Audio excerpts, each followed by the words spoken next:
In the early 1990s, less than 50 years after the world vowed never again, Europe witnessed its deadliest conflict since the Second World War.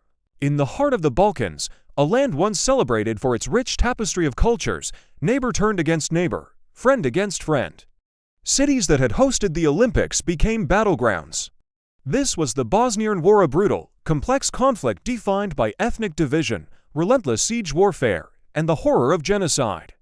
To understand how this tragedy unfolded, we must first look back at the nation that preceded it, Yugoslavia. For decades, Bosnia and Herzegovina was one of 6 republics within the Socialist Federal Republic of Yugoslavia. Under the firm, charismatic leadership of Josip Broz Tito, the country was bound by the mantra of brotherhood and unity.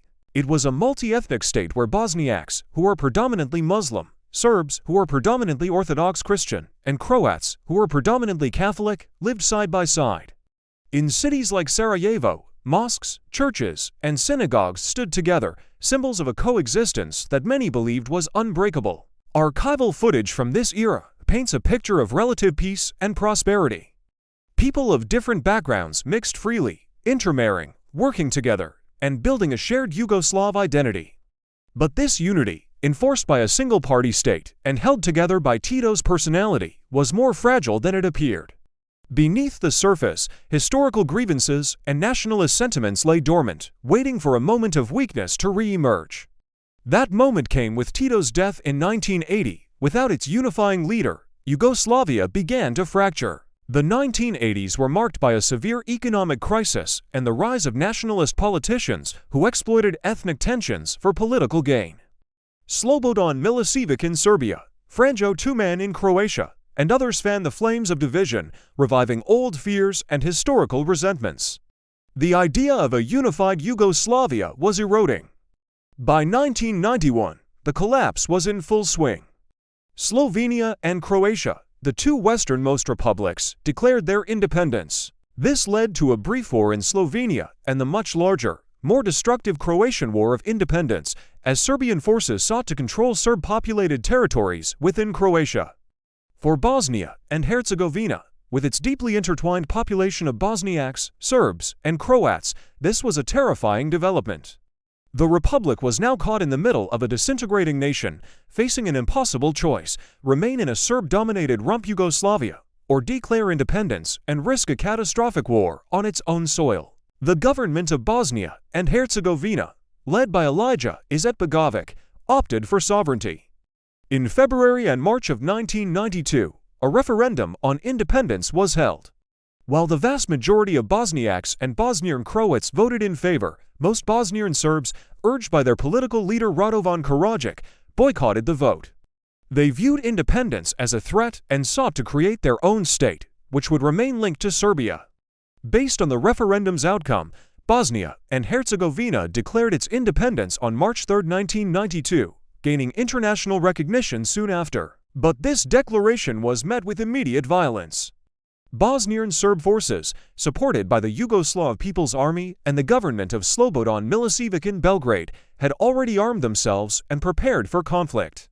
Their objective was clear: to secure a large swath of Bosnian territory and ethnically cleanse it of its non-Serb population. The war had begun. One of the first and most defining acts of the war was the encirclement of Bosnia's capital, Sarajevo. What followed was the longest siege of a capital city in the history of modern warfare. For 1,425 days, nearly for years, the city's 380,000 residents were trapped, subjected to a relentless barrage of artillery, mortar, and sniper fire from the surrounding hills. Life became a daily struggle for survival. Water, food, and electricity were cut off. Civilians became targets. A simple trip to fetch water or buy bread was a life-or-death gamble. Streets, like the infamous Sniper Alley, were deadly corridors where men, women, and children were shot at indiscriminately. Yet, in the face of this horror, the people of Sarajevo showed incredible resilience. They organized underground schools, theater performances, and even beauty pageants, defiant acts of humanity in the midst of inhumanity. The siege of Sarajevo was a microcosm of the entire war, symbol of both unimaginable suffering and the unbreakable spirit of those who endured it. While Sarajevo was under siege, a far more systematic horror was unfolding across the Bosnian countryside. The strategy of ethnic cleansing was implemented with brutal efficiency. This was not merely a byproduct of war, it was a primary military objective. Paramilitary groups, operating with the support of regular army units, swept through towns and villages, driving out populations based on their ethnicity. People were forcibly expelled from their homes, their property looted, and their houses burned. Thousands of civilians were rounded up and taken to a network of concentration and detention camps where they faced torture, starvation, and execution. The scale of these war crimes was staggering, deliberately aimed at erasing the multi-ethnic character of Bosnia forever. The world watched as horrifying images of emaciated prisoners and columns of refugees filled television screens, drawing shocking parallels to a past Europe had sworn to leave behind. The war reached its horrifying climax in July 1995 in the small eastern town of Srebrenica. Designated a safe area by the United Nations, the town was supposed to be a sanctuary for refugees under the protection of Dutch UN peacekeepers. But it became the site of the worst single atrocity in Europe since World War II. After Bosnian Serb forces, led by General Ratko Mladic, overran the town, the lightly armed peacekeepers were brushed aside. The women and children were forcibly deported, while the men and boys were systematically separated.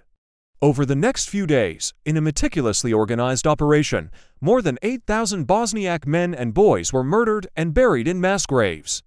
The Srebrenica genocide was a catastrophic failure of the international community and a brutal culmination of the ethnic cleansing campaign. Today, row upon row of white gravestones at the Srebrenica Memorial Center stand as a silent, heartbreaking testament to this crime against humanity. For years, the international community had been criticized for its indecisiveness and failure to intervene effectively to stop the bloodshed. Diplomatic efforts failed, and the UN peacekeeping mission was largely powerless to enforce peace. The horrors of Srebrenica, however, became a turning point. Public outrage and political pressure finally galvanized the international community into decisive action. In late August 1995, following a deadly mortar attack on a Sarajevo market, NATO launched a large-scale bombing campaign against Bosnian Serb military positions. Known as Operation Deliberate Force, these airstrikes, combined with a major ground offensive by the Croatian and Bosnian armies, fundamentally shifted the military balance and forced the Bosnian Serb leadership to the negotiating table. After 3.5 years of brutal conflict, the path to peace was finally being forged by force. The war officially ended in late 1995 with the signing of the General Framework Agreement for Peace in Bosnia and Herzegovina. Brokered in Dayton, Ohio, and signed in Paris, the Dayton Agreement successfully stopped the fighting, a monumental achievement in itself. However, it also cemented the ethnic divisions the war had created. The agreement established a complex political structure, dividing Bosnia and Herzegovina into two main entities: the Federation of Bosnia and Herzegovina, predominantly populated by Bosniaks and Croats, and the Republika Srpska, predominantly populated by Serbs. This intricate and often dysfunctional system preserved Bosnia as a single state on paper, but left it deeply fragmented in practice, a lasting legacy of the conflict's brutal logic. The Bosnian War left an indelible scar on the heart of Europe. Over 100,000 people were killed, more than 2 million were displaced from their homes, and an entire generation was traumatized. The physical wounds on the landscape, the bullet-riddled buildings, and the countless memorials are slowly healing. But the invisible wounds of hatred, memory, and loss run much deeper. Today, Bosnia and Herzegovina continues to grapple with its divided past, struggling to build a shared future amidst the political structures born from the war. The story of the Bosnian War is not just a chapter of Balkan history. It is a universal and timeless warning of how quickly nationalism and hatred can shatter a society, and a solemn reminder of our collective responsibility to remember the victims and learn from the darkest moments of our history. Thank you for watching.